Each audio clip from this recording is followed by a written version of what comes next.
Ever feel like some folks just have it? You know that knack for walking into a room and instantly clicking with people? Like they've got some secret social superpower. Exactly.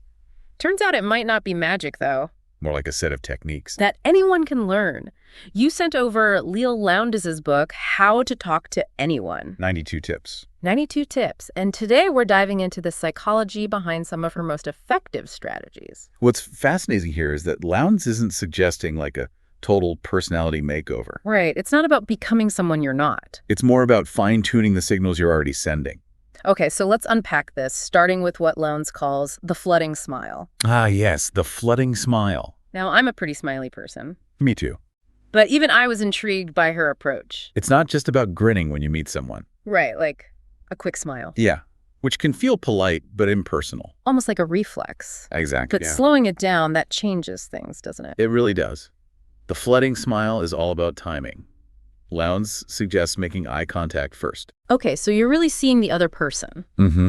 Letting that connection sink in. And then letting a warm smile spread naturally across your face. So instead of a fleeting hello smile, it's more like, I'm genuinely happy to see you. Yes. And studies have shown that this kind of genuine smile is incredibly powerful. People perceive those who smile genuinely as more trustworthy, more likable. Makes sense. I mean, who doesn't love to be around someone who's genuinely happy to see them? Right. There's even evidence that a genuine smile can trigger the release of endorphins. Oh, wow. So it's physiological, too. It is, not just in the smiler, but in the receiver as well. Cool. So it's literally creating a feel-good experience for both people. I'm never going to underestimate the power of a smile again. Don't. Now, if the flooding smile is about making that initial connection... The next tip, sticky eyes, is about keeping it right. Precisely. Sticky eyes is all about mastering the art of eye contact. Which can be surprisingly nuanced. Oh, absolutely. Yeah. Too little eye contact and you seem disinterested too much and you come across as intense, maybe even a little creepy. So how do we find that sweet spot? Because I've definitely been on the receiving end of the intense stare, and it's not fun. It's all about balance. Lowndes suggests holding eye contact just long enough to register genuine interest. I see. So you're not holding it for too long. Right, and then letting your gaze shift naturally. But here's the kicker.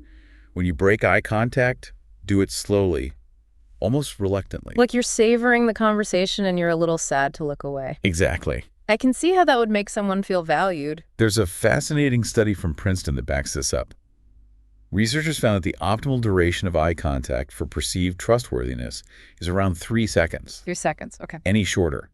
And you risk appearing disengaged any longer. And it can tip into discomfort, especially in initial interactions.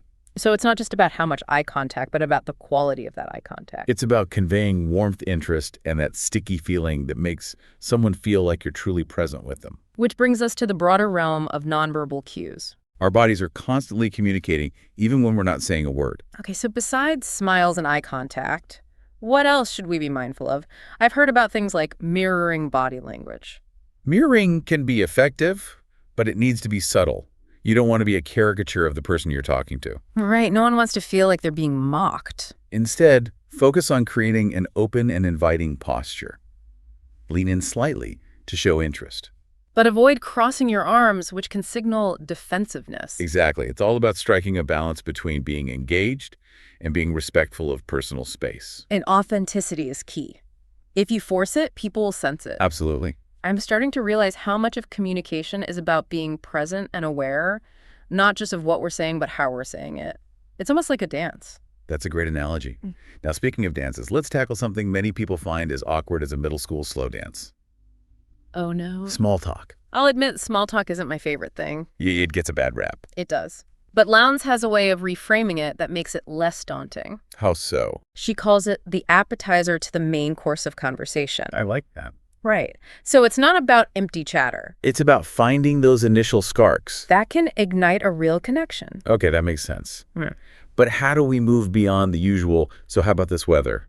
Or busy day? Exactly. Those are so generic. Lowndes suggests having a few go-to conversation sparks ready. Oh, that's interesting. Instead of asking, do you like to travel? Which can be answered with a simple yes or no. Try something like, if you could teleport anywhere in the world right now, where would you go? Ooh, I like that. It's more open-ended. And it invites a story. It reveals something about their personality, too. Exactly. It takes it beyond a simple exchange of information. And into the realm of shared experiences and dreams. I'm starting to see small talk in a whole new light. Me too.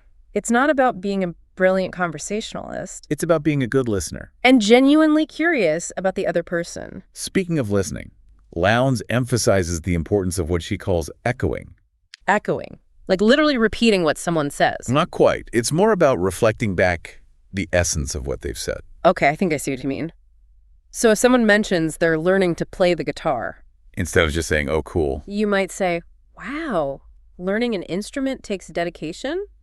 What kind of music are you hoping to play? Exactly. You're acknowledging their statement But also showing genuine interest. and encouraging them to elaborate. It's like you're saying, tell me more, I'm really interested. And that can be incredibly validating for the other person. It makes them feel heard and understood. There's a great story in the book about a woman who used this technique to connect with a notoriously difficult boss. Oh, really? She started paying close attention to his interests and then subtly echoed his enthusiasm for things like vintage cars. And did it work? It completely transformed their relationship. The boss started seeing her as someone who got him. That's amazing. He began to trust and respect her opinions more. It makes you realize how much of successful communication is about understanding the other person's perspective. And finding that common ground. Now, while echoing is a great way to build rapport. It's also important to know when to shift the focus back to yourself. So it's a balance between listening and sharing. It is. And it requires a good amount of self-awareness. Because you don't want to just hijack the conversation and make it all about you. Right. But when done well, sharing something personal can create a sense of vulnerability and trust, It shows the other person that you're willing to open up. which can encourage them to do the same. So it's not about dominating the conversation with your own stories. It's about choosing the right moment to share something relevant. Something that deepens the connection. Think of it as offering a piece of yourself in exchange for a piece of them. That's such a beautiful way to put it. I'm starting to see how all of these techniques are less about manipulation and more about building genuine connections. And that brings us to a topic that's really at the heart of Lowndes' approach, What's that? the art of storytelling. Okay, I love a good story. But how does storytelling fit into the bigger picture of talking to anyone? Stories are how we connect with each other on a deeper level. Deeper than just facts and figures. They allow us to share our experiences, our values, our emotions in a way that facts and figures simply can't. So you're saying everyone has a story to tell. Lowndes argues that everyone does, and learning how to tell yours effectively can be one of the most powerful tools in your communication arsenal. So it's not just about having interesting experiences. It's about knowing how to share those experiences in a way that engages and captivates your audience. Think about the most compelling speakers you've heard. They're not just reciting facts. They're weaving tales that transport you to another place and time. I'm starting to think of stories as these little vessels of human connection. I like that. They carry our emotions, our experiences, and our values. But when we share them authentically. They have the power to create deep and lasting bonds. Now, while storytelling can be incredibly powerful, it's also important to know when to use humor effectively. Oh, humor's definitely a tricky one. I've witnessed some epic humor fails in my time. We all have. But when used appropriately, humor can be a fantastic way to break the ice To fuse tension. and make people feel more comfortable.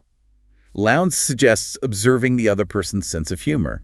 So paying attention to what makes them laugh. Exactly. Are they more into witty puns, self-deprecating humor, or observational comedy? Once you get a sense of their style, you can adjust your approach. This is all starting to feel less like a set of rules and more like an invitation.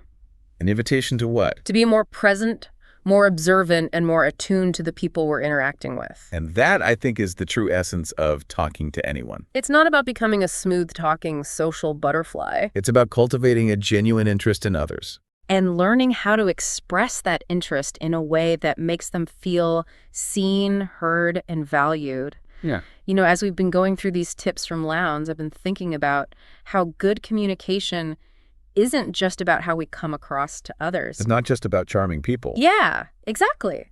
It changes how we understand ourselves, too. Oh, absolutely. It's a two-way street. Take active listening, for example. You know, we always think it's about focusing on the other person.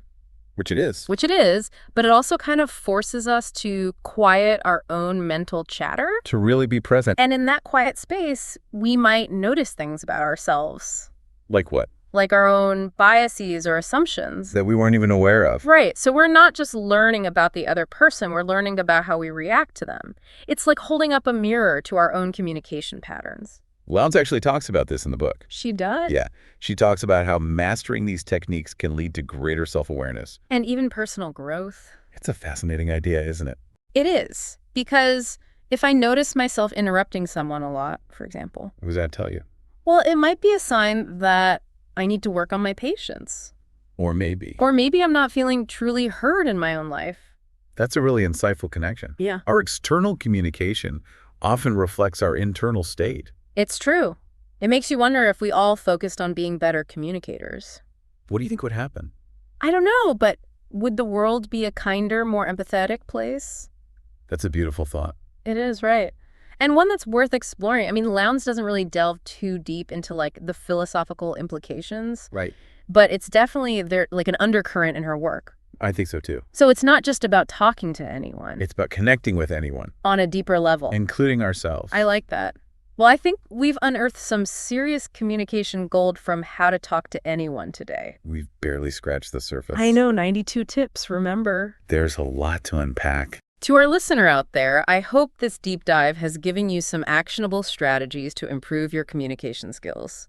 Remember, it's a journey, not a destination. And like any journey. The most rewarding part is often the unexpected discoveries you make along the way. So true. So go out there and start conversations, smile, genuinely listen intently, and see what magic unfolds. And as you do pay attention to not just how you connect with others, but how those interactions shape your understanding of yourself. That's a great point to end on, a little food for thought as they navigate the wonderful world of human interaction. Thanks for joining us on this deep dive. We'll see you next time for another insightful exploration.